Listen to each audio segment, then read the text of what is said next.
नमस्कार सभी श्रोताओं और दर्शकों को। आज हमारी सीरीज़ आज़ादी के मतवाले में हम बात करेंगे रानी चेन्नम्मा पे। रानी चेन्नम्मा भारत के कित्तूर राज्य की रानी थी।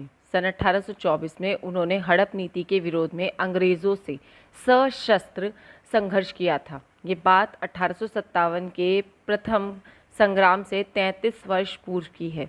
इसी संघर्ष में रानी अंग्रेज़ों को हरा तो नहीं पाई, लेकिन उनके दास्ता में ज़रूर चली गई। भारत में उन्हें स्वतंत्रता के लिए प्रथम संग्रामकर्ता भी कहा जाता है।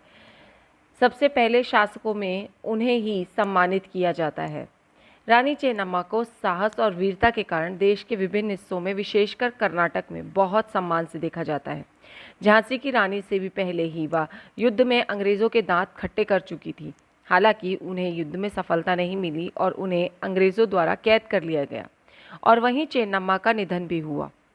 कर्नाटक के बेलगाम के पास एक गांव है ककती में 1778 को पैदा हुई रानी चेन्नम्मा के जीवन में प्रकृति ने भी बहुत सारे मजाक किए। पहले पति का निधन हो गया और फिर बेटे का, और वो अपनी माँ को अंग्रेज़ों से लड़ने के लिए अकेला छोड़ गया। बचपन से ही घुड़सवारी, तलवारबाजी और तीरंदाजी में विशेष रुचि रखने वाली रानी चेन्नम्मा की शादी बेलगांव में ही कित्तूर राजघराने में हुई राजा मल्ल सारजा के साथ हुई थी। मल्ल सारजा की रानी चेन्नम्मा के पुत्र की मौत के पश्चात शिवलिंगप्पा को अपना उत्तराधिकारी बनाया। अंग्रेज़ों ने रानी के इस कदम को स्वीकार नहीं किया और शिवलिंगप्पा को पद से हटाने के लिए आदेश दे दिया।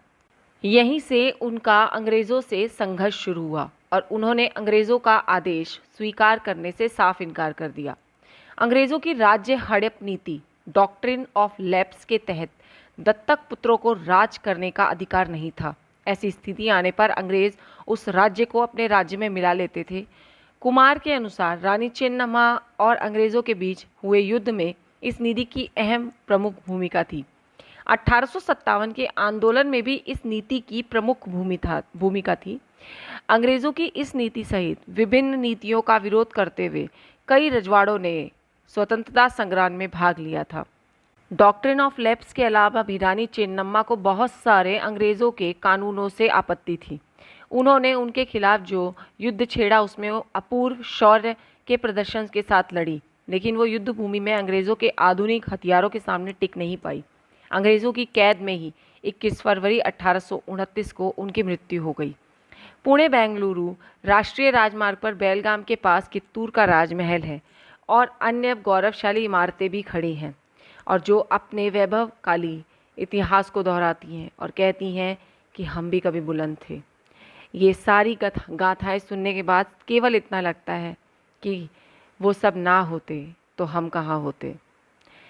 तुम रहो जिंदा वो दुनिया छोड़ गए, तुम रहो जिंदा वो दुनिया छोड़ गए, इस धरती माँ के लाल मिट्टी की खातिर मिट्टी में ही मिल गए। तो इसी के साथ मैं आज का प्रश्न पूछ रही हूँ, रानी चेन्नम्मा किस राज्य की रानी थी?